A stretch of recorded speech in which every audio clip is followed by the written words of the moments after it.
Are you sacrificing your dreams or ignoring your authentic desires for the sake of others? Today is the time to break free from this vicious cycle and embark on a journey of self-empowerment. I have walked this path of self-sacrifice for many years, like a prisoner with an invisible chain tied to the wall. But after going through a lot of life experiences, I have finally found the secret to living an authentic life that is true to who I am. And based on these personal experiences, I will share with you the things you need to stop doing so you can start living authentically for yourself. 1. Stop that guilt. Many of us are conditioned by our loved ones, our culture, or our society to fulfill other people's dreams and conform to predetermined norms and standards. But it is time to stop this behavior because it doesn't serve you. Maybe your parents persuaded you to go to medical school because they wanted to be doctors but never had the chance. So they want you to achieve that dream for them. Or you got married and had kids just to make others happy because maybe that's what your grandparents or your spouse wanted. Or maybe it's peer pressure because all your friends are now parents, or you feel like you should be a parent because you're already in your late 30s or early 40s, and so you decided to join the club and not feel left out. We tell ourselves that we're doing all these things out of responsibility, even though these actions are against our own wishes, and we wonder why we're unhappy.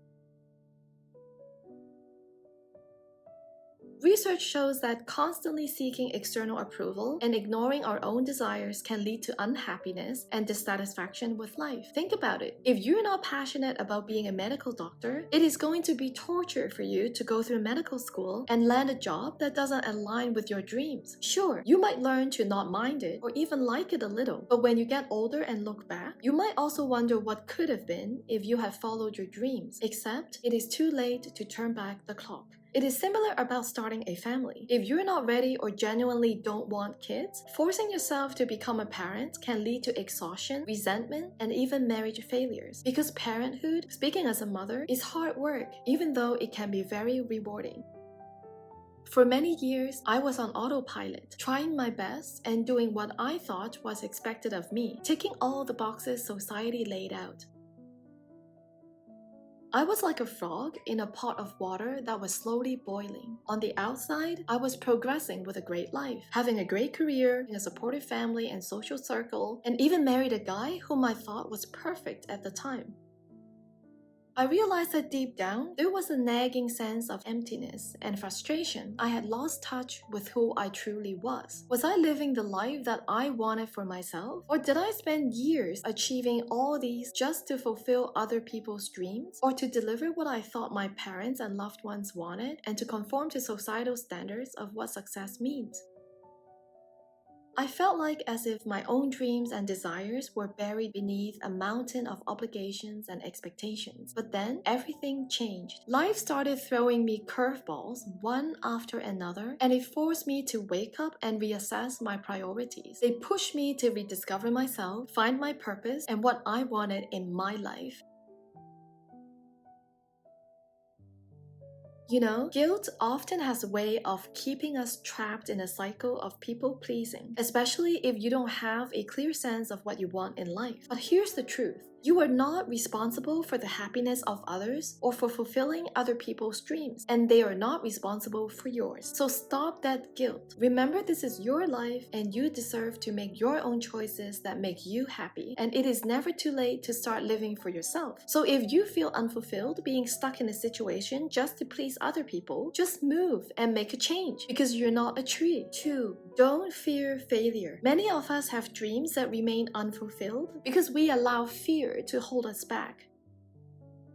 We convince ourselves that pursuing our dreams will be too difficult, that failure is inevitable, and that it is easier to conform and lead a normal, stable life. But let's not forget that failure is also a necessary stepping stone on the path to living our best lives. If we don't trust ourselves to take risks, embrace failures, and live life on our own terms, society will stagnate and humanity will cease to progress. Imagine if Jeff Bezos had let the fear of failure consume him. There would be no Amazon, No revolutionary online marketplace that has transformed the way we shop. And what if J.K. Rowling had doubted her abilities? We wouldn't have the magical world of Harry Potter captivating millions of readers worldwide. If you allow the fear of failure to prevent you from fighting for your dream life, it is only a matter of time before you start regretting why you didn't take that leap of faith. Years ago, I faced a very difficult situation that forced me to confront my fears head-on because the stakes I had were higher than ever. It was for the well-being of my child and myself, our future together, and our freedom.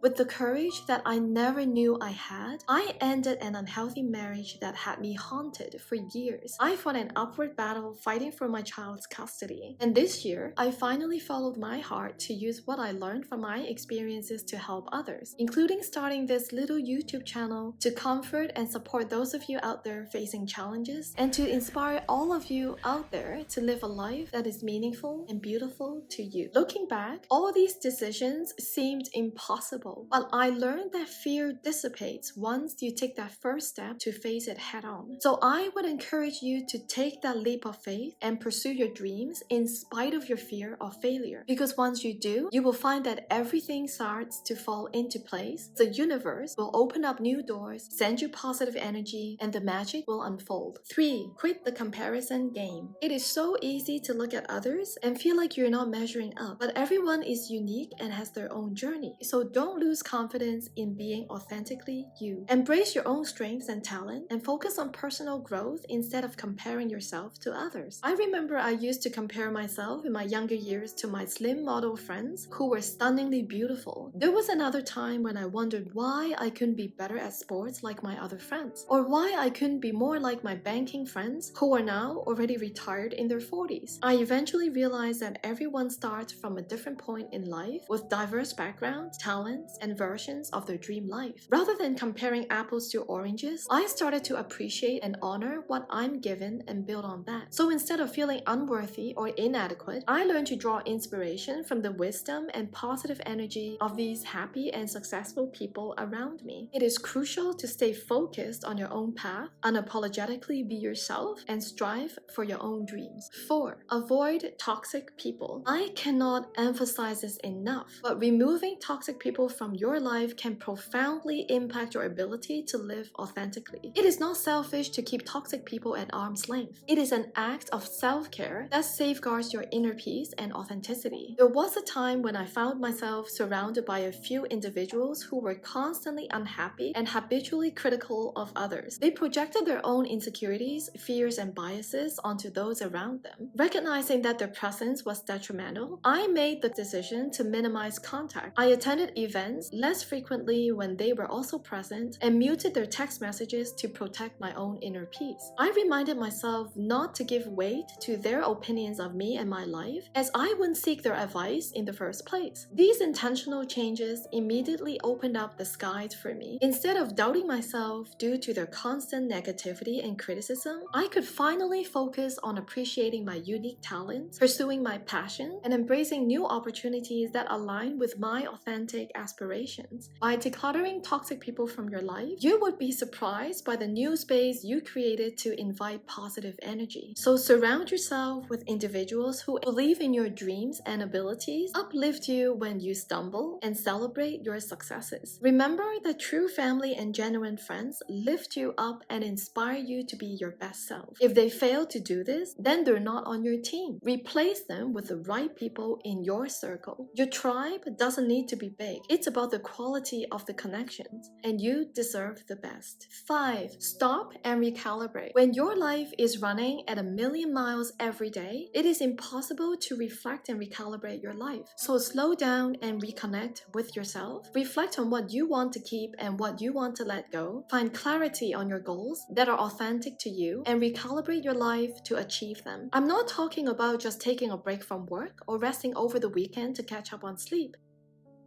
This is much more than simply resting because it goes deeper, especially if you're feeling lost or you haven't reconnected with your inner self for a while. Schedule uninterrupted periods of time to declutter your mind and gain that clarity. The duration varies for each person, whether it is dedicated self-rediscovery time every Sunday for several months or going on a few self-rediscovery trips. For me, it took me several years to declutter all the junk and expectations from others before I could finally rediscover my authentic self and find some clarity on how I want to live my life authentically from now onwards. I would suggest you to start with daily meditation, even if you were highly skeptical about it like I was before. I think it would have saved me years of time if I started meditation earlier, because in just 1 week of meditating 10 minutes a day, I already felt the positive impact. I feel a greater connection with my inner self, a calmer mind, and readiness to give and receive positive energy. Meditation can be a powerful first step for some of you to reconnect with your inner self and gain clarity about the life that you want to live. Additionally, I want to encourage you to jot down your thoughts during this self-rediscovery time, or simply start journaling. That is what I have been doing whenever I had time for the past few years. I realize it is an excellent process to help ourselves look inward, and it is an evolving process. So explore your true interests, childhood hobbies, write down your dislikes and aspirations, and most importantly, visualize your future dream life and your authentic self as your own life's architect. The notes and inspirations don't have to be organized. Even scattered thoughts can form a blueprint that becomes the foundation of your future dream life for further exploration and inspiration. Keep in mind that this journey of self-empowerment won't always be smooth sailing. There will be obstacles, moments of doubt, and you might backtrack a few times before you can take bigger steps forward. And external pressures might also repeatedly sidetrack you. However, don't lose sight and always choose yourself and focus on what you want first, face your fears, and take a leap of faith. Remember that the most remarkable adventures begin where the familiar ends. And if your familiar is living your life for other people, then make a move and don't be a tree. Thanks for joining me today, and I'll see you in my next video. Bye!